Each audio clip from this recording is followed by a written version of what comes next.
Hello, and welcome to Mama's Confidence, where we interview mothers of confidence, making it happen at home and at work. So today I am so excited because I have my guest here. It's Dr. Adair, and she's going to be sharing how she got started publishing books and writing books, and how she went from corporate America to starting a publishing company. So I'm ecstatic about this because I have a book that I've been working on. So I'm ready to dig into it and ask you 50 million questions. So Dr. Adair decided to leave her six-figure income after 26 years so she could follow her next dream. She then created the Empowerment House, where she coaches women, teens, parents through life changes. She teaches them how to operate and thrive in spite, can't read today, of their circumstances, and shares techniques that help them empower themselves to push through the pain in their lives. So as the creator of the Resilience Formula, she imparts strategies that focus on overcoming odds, controlling anger, and creating healthy balances, forgiving techniques, building dreams, and reaching destiny points. Wow, that's awesome. Her programs introduce 6 stages of self-empowerment that include rejuvenating natural resilience in people. In addition, Dr. Adair created the Johnson Tribe Publishing House, a full-service agency that empowers, engages, inspires, and motivates, promotes, and teaches authors the skills of writing and publishing their books. All right, so she worked at the State of University of Newark at Buffalo of New York. Excuse me, like once again I can't speak.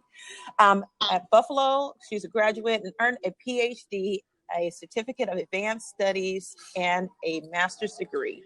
Wow, so you're so well accomplished. You're so well versed. So yeah, I'm gonna stop there because I could continue on and on and on. Yes. But your bio is amazing. So tell us a little bit of you, the person. We have all of this background information on you. Give us your name, your occupation. We kind of read a little bit about that, but tell us, a little bit about you, the woman. Well, me as a woman, I am a wife of 25 years. I am a mother. I have 5 children. My oldest, who's also my only daughter, is I'm not going to give her age, but she's older. And then we have 4 biological sons who are 12, 14, and the other one will be 16, and then 24. And I've been married for 25 years now, and we just have a full house. Wow. So so how do you balance all of that? How do you balance being a mom and being a professor and a publishing house? How do you balance all of this? Well, some days are obviously better than other days. There are some days where we can't figure out, okay, how are we going to get this done? But we also figure out what needs to be done. We do a lot of prioritizing, we do a lot of sacrifice, and we do a lot of compromise. So prioritize, sacrifice, and compromise are the 3 key words that allow us to get the job done every day. And I don't do it alone. I have a magnificent husband who plays a giant role in what we have to do. I just commented to him earlier this morning how grateful I was this morning because every day since Saturday, he's been somewhere with the kids. So yeah, sacrifice, compromise, and prioritize are definitely the ways that we get things done. Oh, I love that. So it was sacrifice, prioritize, and compromise. And compromise. I love that. That is so tweetable.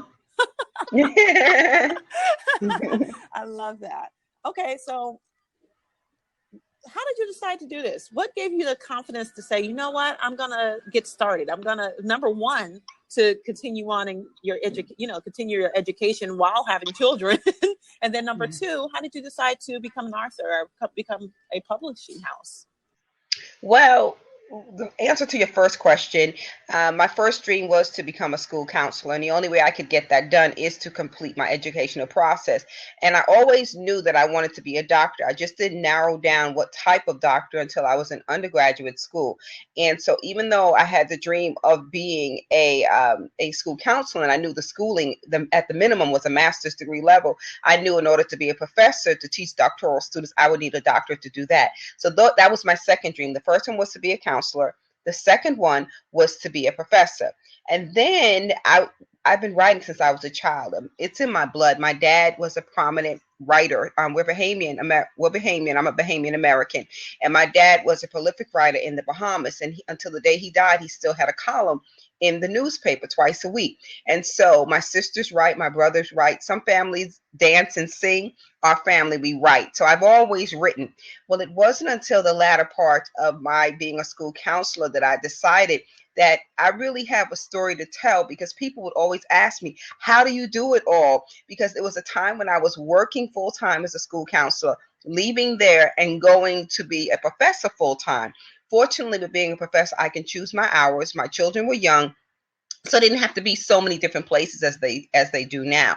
So, and people asking me this all the time, how do you do it? How do you do it? How do you do it? I said, hey, there might be a story behind it, because I would always say to people, I just do it. I didn't think anything of it. I just do it. And I realized that there must be a story behind it if everyone kept asking me that. So I just took that and I combined it with my life experience, my expertise, and figured out a system, which I used an acronym called Go Hard.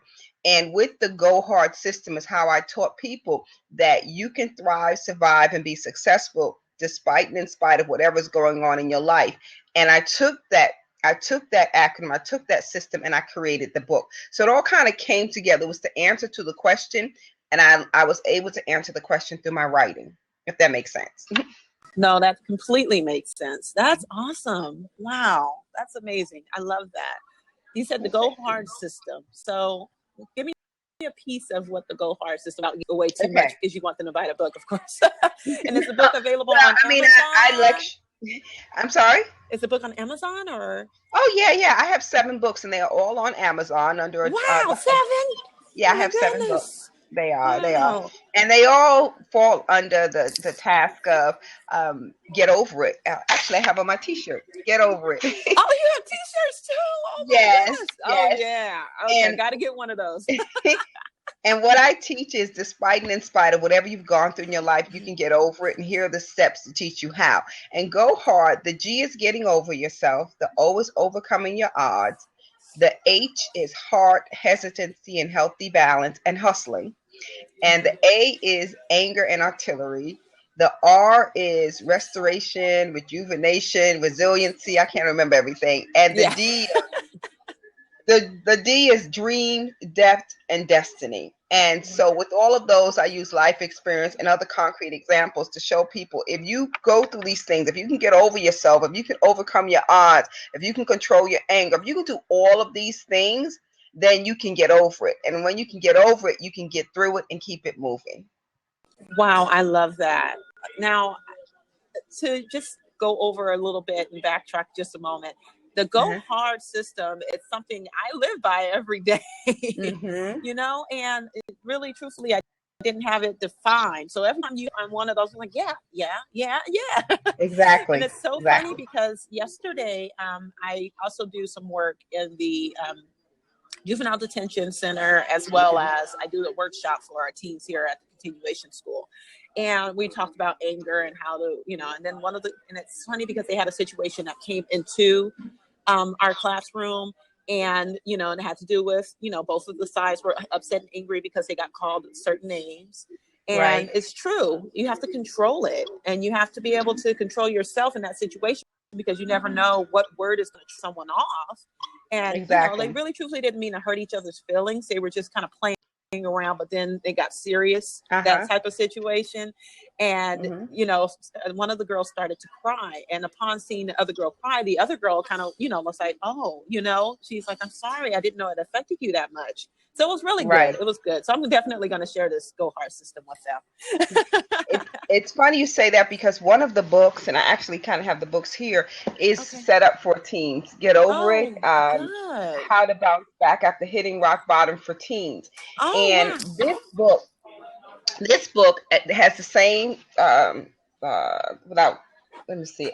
I'll flip through it as I'm speaking, but this is the same book where I work with kids who are in foster care, and I work with them using this curriculum. And so this module here, this is the steps to get over your anger, to create an action plan to get over the anger. So we work with the kids with this. So working with kids who are in foster care, this has a 25 lesson curriculum that is attached to it, that you know, educators can purchase just the curriculum, or in this case, the Department of Family and Children's Services here in Georgia, they have contracted with me and my company to come out and deliver the services. So we walk the kids through, it's 11 sessions, and each session focuses on a different letter of the Go Hard system. So just what you're speaking about with your kids is what we come in and we teach them. One week we taught them how to get over yourself. The other one is overcoming your odds.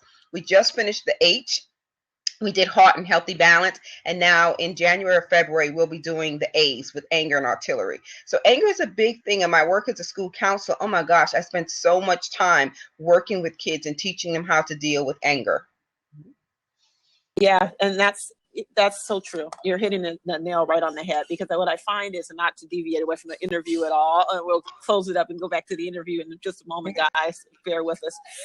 Okay. But I find that usually when we deal with kids that are inner city youth, continuation school, just in that whole, just that hard rock life, really, just to be honest with you, they don't know how to deal with it, because they've just seen the model, the model that they had in front of them is always just to fight. It's just to, right. You just fight through it. They don't know how to like you said, just have that discipline and keep themselves under a certain guise. And because I told, because while the girls were fighting, of course, another girl jumped in and was like, oh, she doesn't mean that. Okay. Yeah, try to fuel the fire.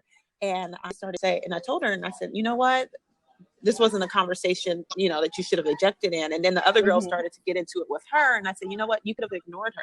You gave her power by acknowledging it, when you could have just ignored her because you weren't talking directly to her. And kind of sat down and was like, yeah, you know what? And so she did. She just redirected. She went back to talking to the girl. And it didn't, start off into something else. So you're right. So back to the interview. And we definitely got to talk offline about the book. So, okay. And it's funny because I looked over your information and I saw the book, but, I didn't really dig in deeper to find out more. So it's great that we were able to touch on that. So what part does confidence play in your business? It plays a major part. That's the one thing I think I've been blessed with. I've never lacked self-confidence, but I come across many who do lack self-confidence. And I see it a lot, especially in my aspiring authors. Through my publishing house, I have an author academy where I teach writers who want to be authors what they need to do to become a published author. And I always start out with the main blockers they really face are fear, confusion, and doubt. And the fear, confusion, and doubt are closely aligned with their lack of confidence. They're afraid of failure and they're afraid of success. They're confused because they don't know what to do. And my mastermind mentor has always taught me a confused mind does nothing. So if they're confused, they don't know what to do, so they don't do anything, and they lack confidence. And then the doubt, because they don't think that they can do it, because they've been doing so many other things. Oh, I'm not an author. I have a story within me, but I don't know if I can get it out. So with the fear, confusion, and doubt, that attacks their self-confidence, and it's aligned with their self-confidence. And if we can erase or at least begin to diminish the fear, confusion, and doubt, it's amazing what these writers end up doing. In my author academy, I do meet with my clients in the VIP circle one-on-one, and the stories that they tell me that they learned through the author academy, that they didn't know that they could actually do it. But we get rid of that. Once you show them exactly how to do it and give them a blueprint, their self-confidence does rise above. And so when you ask me, what role does confidence play in my business? That's the role. That's what I really see in my aspiring authors wanting to write a book, but not believing that they can write a book, despite and in spite of how successful they are in all other areas of their lives. Yeah. Wow. I love that. Oh my goodness. You're just hitting it right on the nail. Thank you. It's so true, because I find that with my coaching clients as well. And usually the people I coach are very successful. They've had the CNNs, they've had the, all that other good stuff. But they don't feel like they are worthy, really. And how do you not feel worthy? You have a PhD, you have all this other good stuff. You've done all these different media channels and things to that effect, but you still don't feel like you're worthy enough to put out a course or to, write a book, like you said. Right. Yeah. So funny. I just spoke to a politician the other day and was like, yeah, I was thinking about it, but I don't know if I'll have time, but I don't know if I can do it. I'm like, are you kidding me? Right. So well, funny. I get that a lot too. And through my publishing house, we have different services Uh-huh. that really address all of that. And I say to them, so what is your excuse now? You say you don't know what to do. Exactly. Take the Author Academy. I tell you exactly what to do. Well, I don't have time. Well, it can be recorded and you can listen to the replay. Well, I don't have the writing skills. I don't know if I can write it. Well, I have a ghostwriting. I do ghostwriting. So if Yeah, you exactly. really, so what's the excuse? So I try to remove all of that. And at the Hmm. end of the day, what I try to impart upon them is that it's how bad do you want it? If you begin to want it like you want air, if you begin to want it like you want food, you can't live without air. You can't live without food. So you do whatever it takes to get those. If you really want to write a book, you'll do whatever it takes to get to that point. So, That's right. mhm, That's so true. And yeah, mhm. it's kind of like the motivational speaker E.T. Eric Thomas. He says Mhm. that whole live Yeah, exactly. yeah, Exactly. That yeah, is it. yeah. That is, You and want it as actually, much I as you end want up it. You want it as much as you want to breathe. You want to succeed. exactly.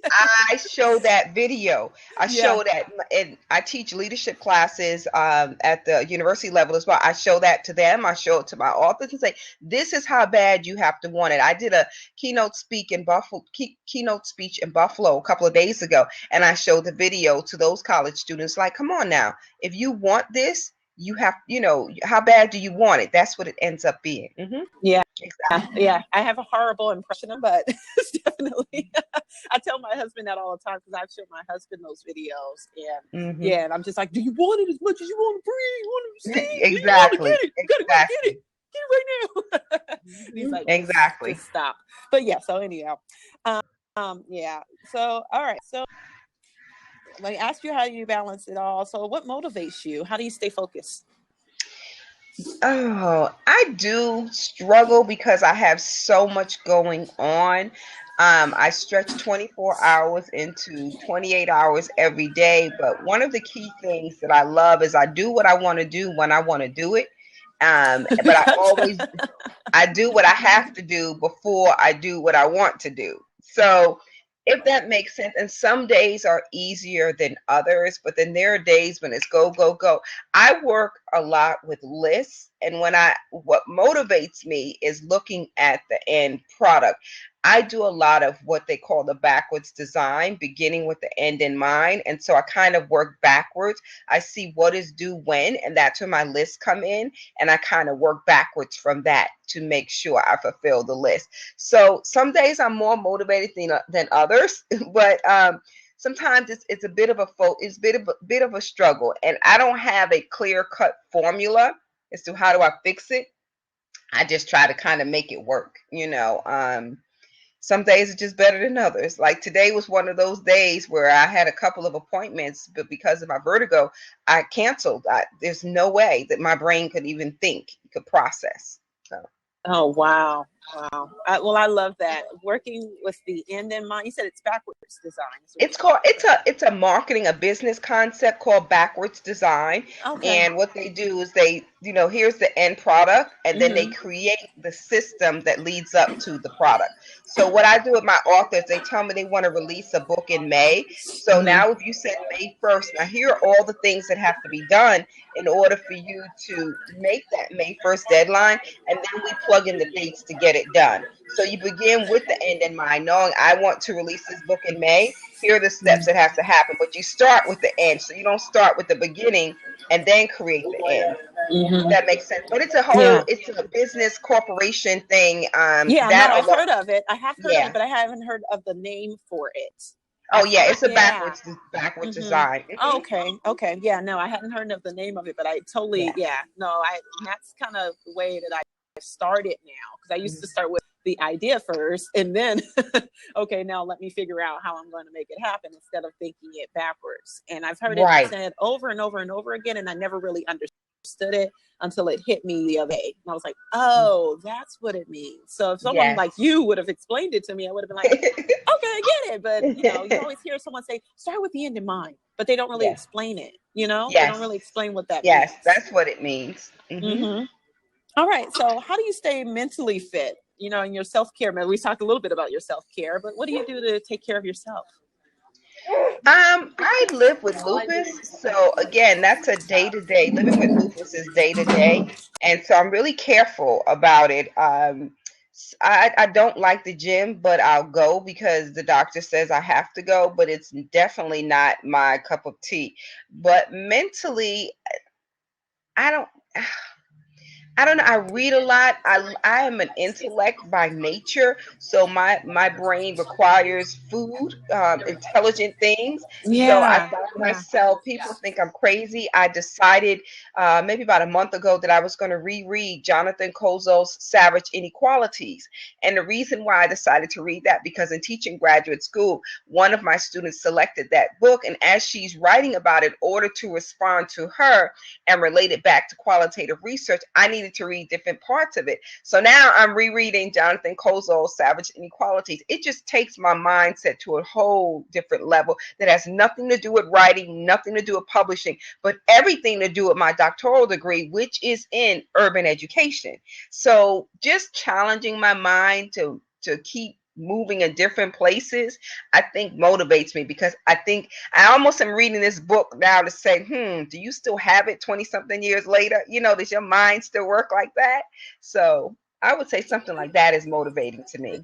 Oh, and that's where you find your peace and your solitude, right? It's within I reading do. and within feeding your mind. I'm the same way. I'm with that Yeah. with research. Like, You, what's so funny? What also motivates me and feeds my mind is to watch Ratchet TV and my soap operas.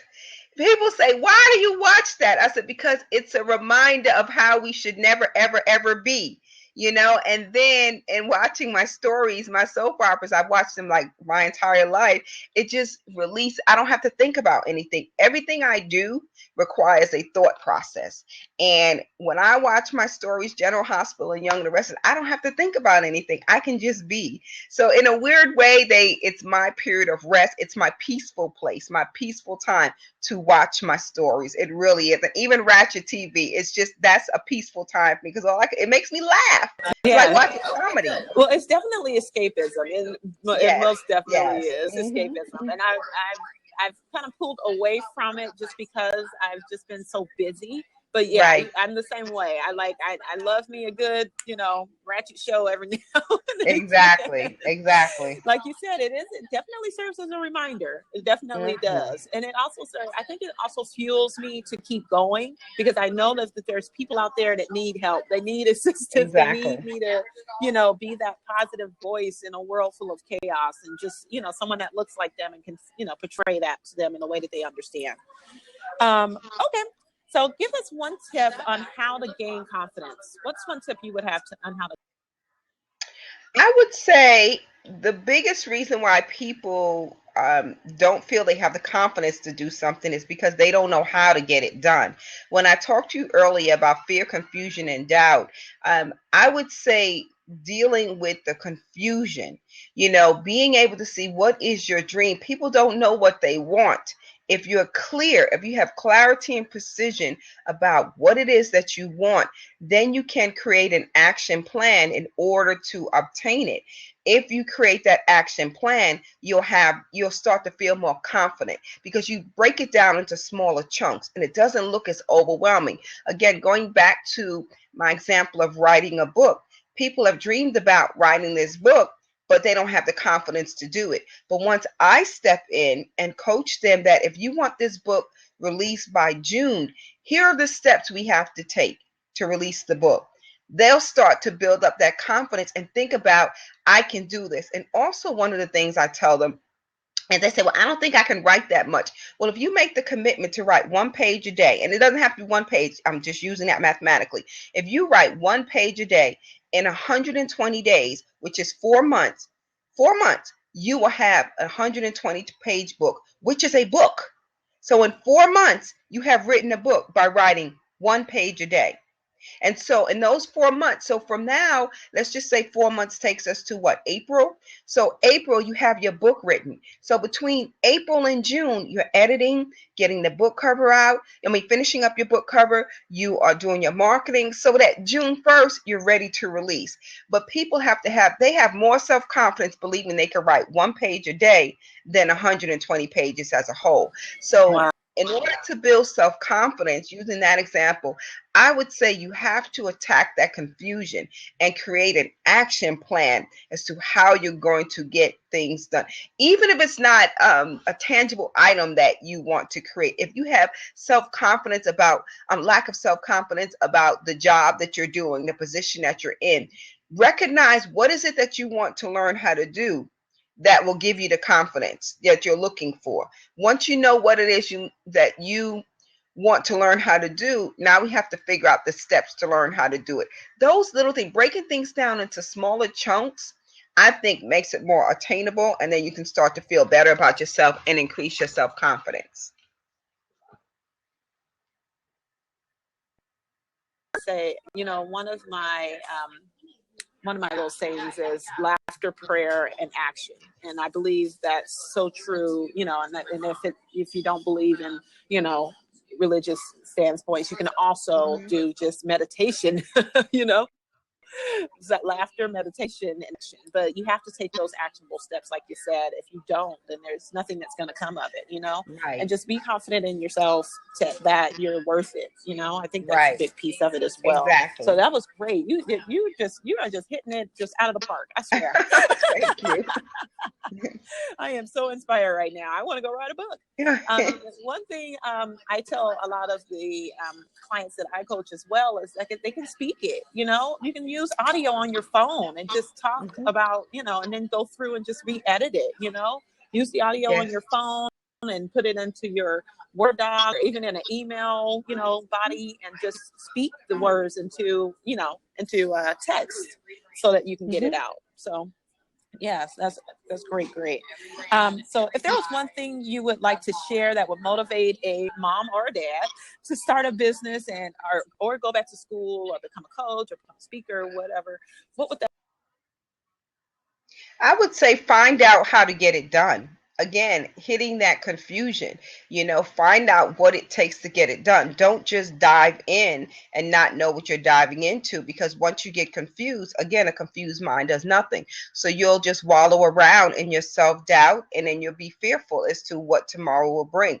Find out as much as you can first, and then create a plan of action, and then take it step by step, bit by bit. A lot of times we live in this popcorn world where we want things automatically. We want it to pop off. I have this dream today, let's make it come true tomorrow. Well, some people it does work, but for the majority of us, you have to work a dream to live a dream, and dreams don't come with a warranty or guarantee. So you have to work it bit by bit in order to make it come true. What will help you is if you take that bigger picture and you're able to narrow it down and break it down into manageable parts, so that it's going to impact the rest of your life, but it doesn't have to take over the rest of your life. And that's where I think people get caught up, when their next dream takes over the current dream that they're living in. And then that's where things just start to come to a head. So I would say, find out exactly what it is that you want to do, find out how to get it done, and then break it off bit by bit to get it done. Oh my goodness, I feel like you're talking to me. So impact a part of your life, but not take over all of your life. I love that. I love that. Wow. That's okay. I'm done. I think the interview's over. Shut it off. Let's go. That's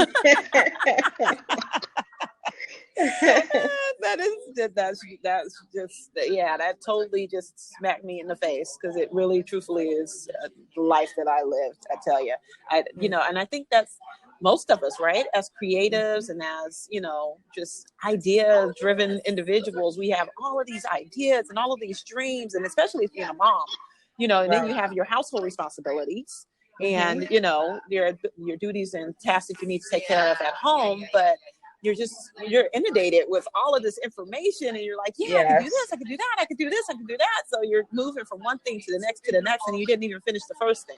Exactly. Exactly. And that speaks to what I said earlier about prioritizing.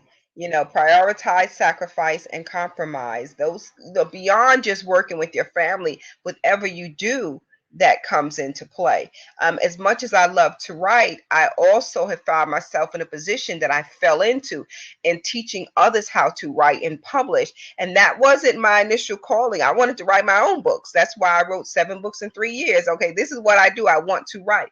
But with that success, comes responsibility. And I had so many people coming to me asking for help. So thus, or hence, the Author Academy was born out of that. And so I've had to prioritize, am I going to work with a client, or am I going to work on my own book? Am I going to do the Author Academy, or am I going to publish my kids' books? I mean, so I've had to prioritize, and I don't always like the choices I have to make, because if it were up to me, I'd just keep writing my own books. But again, I'm a faithful person. I do believe that people come to me because they have dreams and they want me to help them fulfill those dreams. So I just kind of do some sacrifice of what I want to give them what they need. And as long as I can sleep well at night and wake up in the morning with a smile about it, I'm good. So yes. I love that. That is awesome. Wow. So you never really started with this whole wanting to start an academy and all of this stuff? No. I had to learn this stuff.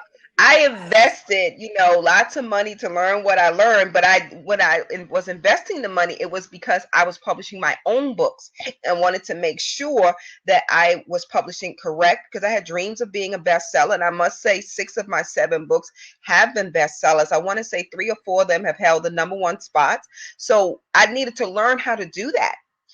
But it was never, ever my goal to offer the Author Academy.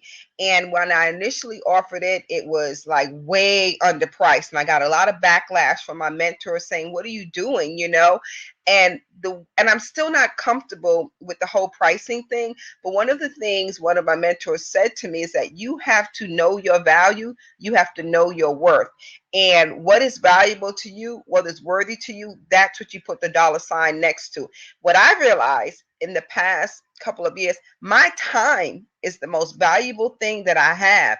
And I spent a lot of time giving away advice and getting nothing really in return but a thank you and graciousness and all of that. So now I'm getting to be okay with charging for my services, because you're taking away my time.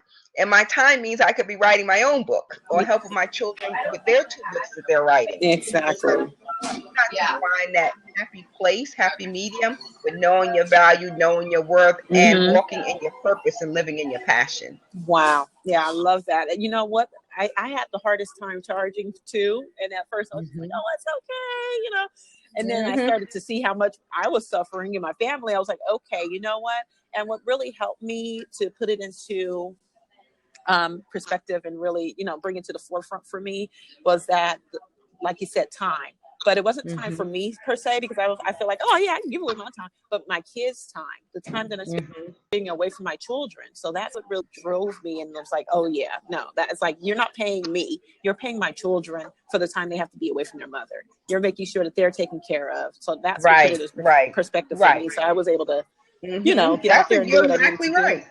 You're exactly right. When I'm off doing the Author Academy and I have the do not enter sign up outside the office, that means if they have a question, they have to wait. Or if they need to get into the library to get books or whatever, they have to wait. They see do not enter. So you're right. But then at least I can say I'm at work. Rather than I'm chit-chatting on the phone. When I pick up my son every day from school, whomever I'm on the phone with at 3:00, I tell him, I've got to go. I need to hear about his day. I'll call you back.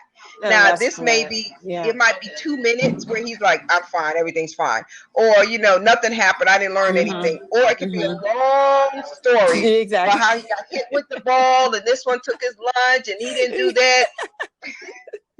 But I have to be prepared, when he gets in that car at 3:00. That time is his and he knows it. And he demands his time, which is so cute. He'll like, hey, this is my time. I'm here. Yeah. Okay. And Raymond said that there is a capability is already built into Windows 7. So I've had that option available. Yeah, exactly. Great. I'm so glad you got something from that, Raymond. Yeah, because on your computer, you have the option to do text to talk. So, and that's actually little hint here, don't tell my school. That's how I write all my papers. And I'm just like, yeah, so blah, blah, blah, blah, blah, blah, blah, blah. And I write it out, and then I just go back through and I edit it. And of course, I take out the times when I'm just talking too much or what have you. And Dr. Adair can probably speak to that. She's a professor. What do you think about using that option? Well, I do recommend to my aspiring authors who want to write a book, but they're not confident or don't feel they have the writing skills to do that, that they can speak their book. I have not advised them to use the Word because that takes longer. Because as you're talking, then it's typing. That still takes longer than actually having a digital recording device that you can actually have an audio recording where you're just talking. For example, my two boys now are writing their books, and they are not literally writing them because one is autistic, he has Asperger's, the other one is dyslexic. It takes him forever. So they're answering questions. And I gave them a list of questions, and they're using their phones and they're answering the questions, and they send the audio to me. I send it off to be transcribed. And then, but see, you can get, as long as you can just keep talking it through, it moves along more quickly than, like if you use Dragon Naturally Speaking, it takes forever. It's a great product, but it just takes forever. So you can speak your book, but I would say for my authors, I tell them to use their phones just to speak as though they're speaking to their friends, because it comes out more naturally that way. Whereas if you're using a device that is a device that you don't typically use, you kind of hold back. But if you're talking on the phone as though you are just talking to a friend, it makes the world of difference. So wow, I love that. There are different options, but yeah, and I think you should pick whichever option works for you. But exactly. At the same time, I think you're spot on. I think it's so much. It's so, because I'm working with a challenge now on Periscope. Have you heard of Periscope? Are you using Periscope at all? Yeah, I was doing it this summer, and then I stopped. Yeah. Well, Periscope is, a lot of people are just, they're fearful about getting on. So that's one of the tips that I use is to, just turn your phone on video and just talk to your phone like you're talking to a friend. And, get comfortable with just talking to your phone and, being on video. So that's great. That's great tips. Great. I'm so glad, Raymond. So we are recording this live if you're listening to our podcast. So if you hear me talking to Raymond, he is one of our audience members here via Blab, which I try to do this every Friday, child willing, as long as the kids are taken care of and we're able to get a guest on, then we are usually here at least every other Friday here on Blab. What is it? Blab.im. So you feel free to chat with us and join us on live for a recording. Blab.im. So I think that's all the questions that I have for you at this time. Oh, I do have one more.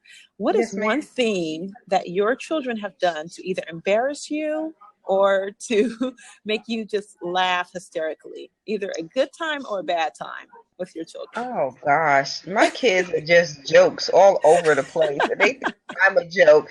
I actually write a lot about them on Facebook. I'm a Facebook fanatic, and I just had someone yesterday call me and says, "Oh my God, Adair, you make me laugh so hard with the stories you tell with the boys." Because I'm a writer, I always have to write extra. And every day it's just a different story. And one thing I was reading about Facebook, I don't know if this is the most embarrassing or most funny, but I laughed when I read it the other day. My son, we go to 8:00 service, and church is like an hour away. And when he was about 4 years ago, he said, I woke him up at 6:00 so we can leave at 7. And I said, Ja, come on, you have to get up. You have to get up. And he, about 4 years ago, he's probably about 10 or 11 years old. And he said, well, why do I have to get up now? I said, so we can go to 8:00 service. He said, well, why can't I just praise Jesus like at 12 o'clock with everybody else? And I'm just like, when I read out of the mouth of babes, why do we have to praise him so early in the morning? Why can't we praise him at 12 o'clock? And it's like, okay, because we go to 8:00. So just little stories like that with the boys, and they don't think anything of it. They will tell me exactly how to, my 12-year-old, when he got in the car the other day, I was on the phone. And he says, excuse me, this is my time. Whoever that is, tell him it's my time. Oh, wow. And it's funny. It's funny. So there's just so much. I can't think of any one thing, but every day it's something different with the kids. Wow, that is awesome. That is crazy. I love it. I love it. My kids are the same way. You know, they're like, Mom, you know.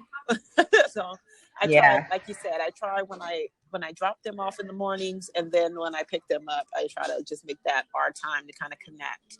So if exactly. there's any moms out there that work a 9 to 5 job, like I said, Mama's Confidence is built for women that want to either start up the entrepreneur journey or are already on the journey and just need, you know, some extra insight and things Hmm. to that effect. But if you're, you know, still working your job and just doing your side hustle as your business and getting it started and everything, it's so important that you take that time in those moments to drop your kids off at school Exactly. or pick them Hmm. up at least once a Yep. month. You know, schedule it in, you know, and let your boss Hmm. know, hey, I need 30 minutes, you know, in the morning, 30 minutes earlier so you can get off, or an hour, whatever it is. So that you can drop off or pick up your kids, even if they're in high school.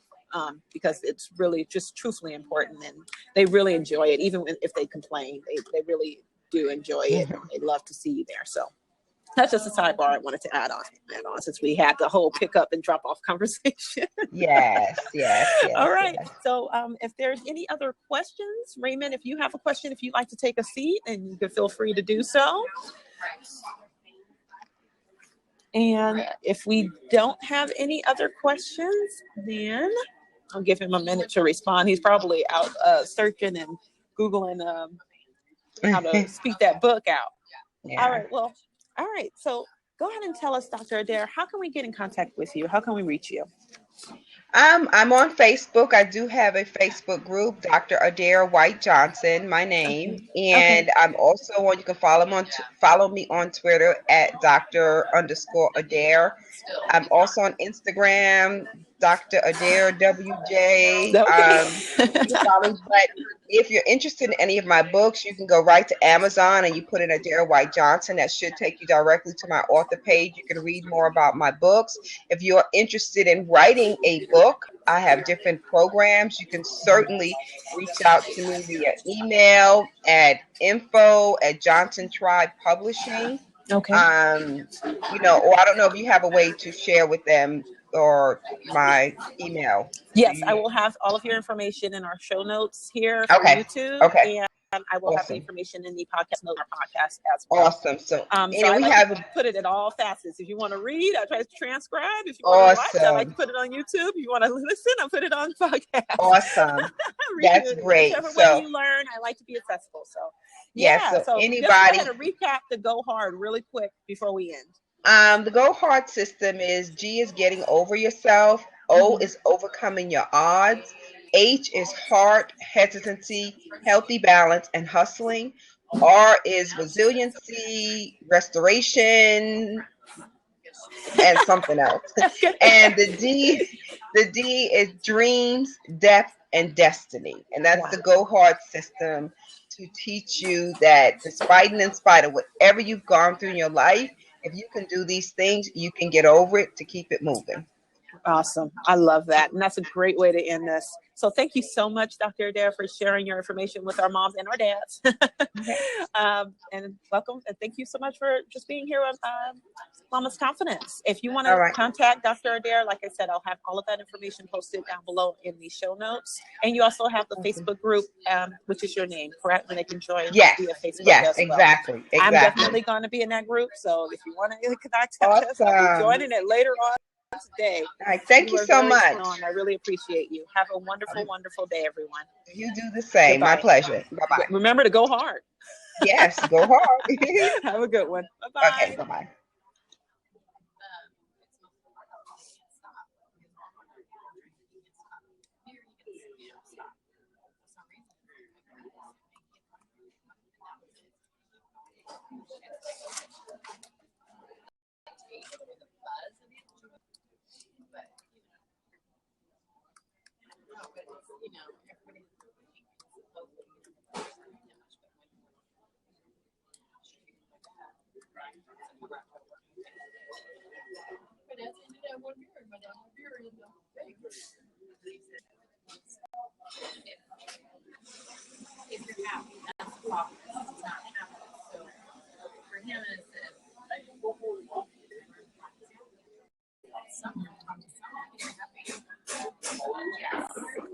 together. Yeah.